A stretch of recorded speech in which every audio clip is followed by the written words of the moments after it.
Tara, let's explore this brand new 6-bedroom house with swimming pool na siguradong magugustuhan mo. This property sits on a 420 square meter lot with a floor area of 600 square meters. Tingnan mo naman ang frontage, ang lawak. This is approximately 25 meters.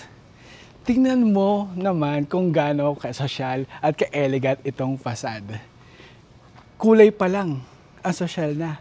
I love the combination of brown, black, and dirty white. Ganda, di ba? So, this is your landscape garden dito sa harap ng house mo, and this is your pedestrian gate. Tingnan naman tong garage, ang laki.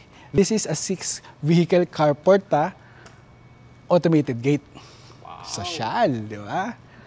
So, dito tayo sa pedestrian gate. Tingnan naman ang landscape dito, ang design, ang ganda oh. Nasa labas pa lang tayo. Ang ganda ng design, ganda ng landscape. So, here on your pedestrian gate, no, you have 1 and 2 steps para makapasok ka dito sa pedestrian gate.